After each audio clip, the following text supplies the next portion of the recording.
People are acting like this is some kind of gotcha against the Trump administration. In reality, we understand this is staged. Almost everything that happens at the White House is staged for security reasons alone. Trump even makes a wry remark as he opens the door. I watched it live. And he says, well, this doesn't look at all staged, does it? It's not meant to fool you. You're not witty for realizing that there's a little bit of pageantry that goes on when you're in the executive branch in front of all the cameras for the media. And it's really not unique that they would select a DoorDasher to do this who has a history with political activism on the side of the no tax on tips issue. It's not a secret. This kind of thing happens a lot. It's not being hidden. It's just how politics work. But it's just the same old from the media. And it's unfortunate now that it's the right wing hopping on this. I'm not sure why Tucker Carlson feels like he needs to jump on this as if he doesn't understand how this works. Tucker Carlson's a smart man. He's covered politics for a long time. He knows full well that this is a nothing burger. I think the reason he harps on it is because he knows it'll get clicks. He has found a corner of the market that I can't exactly call niche. CNN really pioneered it and beat him to it by a good decade. But better late than never for Tucker Carlson. He's finally figured out a way that he thinks he can be profitable, and that's attacking Donald Trump now.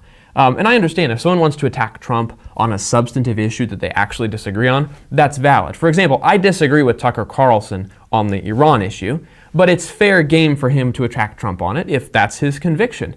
In this country, you have free speech. You can criticize the president. Go for it. My issue is when it's obvious that you're doing it for clicks. You are willfully misleading people and telling stories that you know are false. And this is not the first time Tucker Carlson has done this, by the way. You may recall a few years ago, I think it was like 2020 or 2021, there was a series of stories going around where people were alleging that food warehouses and food processing plants were being burned down, and the subtext was that it was probably the deep state trying to drive us into a famine or increase food insecurity in preparation for some kind of doomsday event. Who knows what was the actual claim. And I was intrigued by this, of course, so I did some research and I looked at it, and I came to the very obvious conclusion that many other people did, that there are fires in food processing plants and facilities every year. There are a lot of them, actually. It's a pretty surprising number. And when you look at the numbers that had been happening so far that year, it was very much on par. It was just one of those bias of observation phenomena. For example, when you learn a new word, you start to see it everywhere, right? It was several months ago, probably a year ago by now, where there were a lot of airplanes crashing. And some people thought, oh my goodness, what's going on? There's a trend of planes falling out of the sky. Well, not really.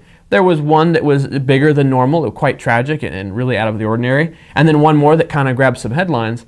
But then after that, everyone's clicking on these stories. And so the media is incentivized to keep publishing them. And so anyways, long story short, it was easy to determine from looking at the data that the number of warehouse fires at food processing plants was not greater than it was at any other year. The only difference was the amount of attention being given to it. Tucker Carlson is a responsible journalist, and he should have known this, and yet he chose to publish an entire monologue where he carries on and on about how it's a big conspiracy to increase our food insecurity, and it's the deep state plotting who knows what. That was disappointing to me, because up to that point, I respected Tucker Carlson as a voice of reason. And that still stands. Tucker Carlson still says many good and truthful things. That doesn't go all out the window. But what it does mean is this is a man who will likely tell you whatever will tickle your ears. And just like CNN does that for the left and you can't trust them, I think Tucker Carlson is our CNN. He will tell you whatever he believes that his audience wants to hear. And he knows his audience very well. He knows that his audience wants to hear about the deep state. He knows that his audience wants to hear about the Jews. And guess what? There are real stories to be told about the deep state. There are real stories to be told about the Jews. The problem is, we have enough of those stories that are real. We don't need you to make up fake ones, because what the fake ones do is discredit our cause.